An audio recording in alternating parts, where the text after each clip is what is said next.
La Saint-Valentin, et pour ceux qui seraient en panne d'idées, un petit bijou, ça fait toujours plaisir, Et Christine. oui, un petit bijou, et puis surtout que s'ouvre aujourd'hui et jusqu'au mardi le salon Billorca à Paris.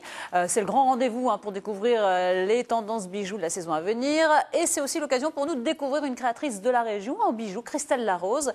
Alors rien de prédestiné à cette ancienne responsable commerciale à devenir créatrice de bijoux, si ce n'est sa passion et un véritable savoir-faire.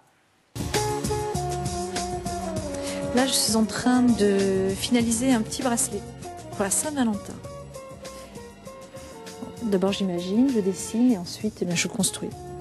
Et même si le bijou a été pensé, rien n'est jamais complètement défini. C'est jamais ce que j'ai dessiné ou réellement imaginé, parce qu'en fait, quand on travaille la matière, on a souvent des surprises. On tend le fil d'une certaine façon et puis c'est pas du tout par rapport au dessin qui est plat.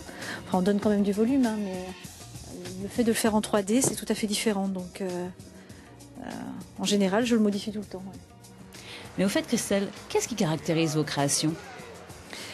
J'aime ce qui est assez minimaliste, donc ce serait ça la caractéristique première. Et ensuite, j'aime aussi un petit peu l'aspect floral, mais très très doux. Donc, j'aime pas partir dans des choses trop compliquées. Et ce qui me plaît vraiment, c'est que ce soit simple, mais en même temps petit, mais en même temps voyant sur la femme. Un bijou comme une seconde peau? Démocratiser le bijou. Le bijou, la joaillerie, en fait, en général, est trop encore précieux, guindé. On porte le bijou le dimanche. Et moi, ce que je voulais, c'est que la femme, le matin, se dise, tiens, je vais mettre mon petit collier avec mon jean. Et il n'y a pas du tout de complexe face à ça, même si dessus, il y a du diamant. Comme elle porte son t-shirt préféré ou son pantalon préféré. Et qu'est-ce qui vous inspire? C'est la nature, c'est les gens qui m'entourent, les couleurs, des faits de vie, enfin, c'est un peu tout. Et quand on lui demande les pierres qu'elle affectionne tout particulièrement? C'est le diamant. J'adore cette pierre. C'est vraiment au niveau des pavages, au niveau de la brillance, au niveau de la lumière. C'est vraiment la pierre que je préfère travailler. Ensuite, j'aime aussi le saphir rose parce que ça a également une très très jolie couleur, très douce.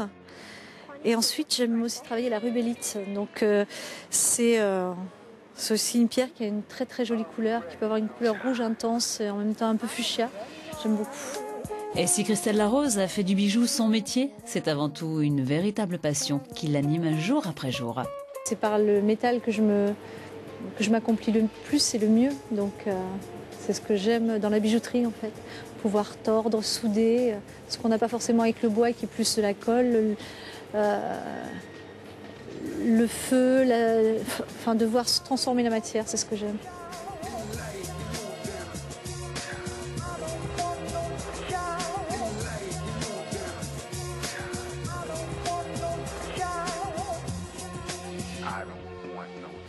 Alors, à quelques semaines de la Saint-Valentin, Christelle, vous le disiez, eh bien messieurs, vous savez ce qu'il vous reste à faire. Direction Le Vestiaire à Roubaix pour découvrir l'atelier de Christelle Larose et pour donner à votre bien-aimé tout l'éclat d'un bijou. C'est ce que vous ferez en lui offrant un bijou de Christelle Larose.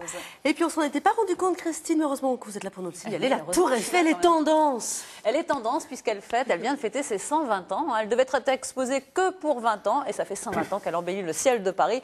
Alors effectivement, à cette occasion, il y a plein d'objets dérivés qui sortent pour célébrer cet anniversaire. Regardez, alors on va commencer par un petit objet, cet emporte-pièce en forme de Tour Eiffel pour faire des petits sablés pour croquer la Tour Eiffel. Et puis à défaut d'avoir une Tour Eiffel dans son jardin, on pourra avoir les pieds de la Tour Eiffel dans son salon avec cette table qui reprend en fait la structure réelle, voilà, le premier étage de la Tour Eiffel. Voilà, c'est un début. Hein. Et donc ça, c'est tendance. Vous trouvez bien sûr toutes les références, Christelle, Sur notre site internet, voilà, France3.fr. c'est dit.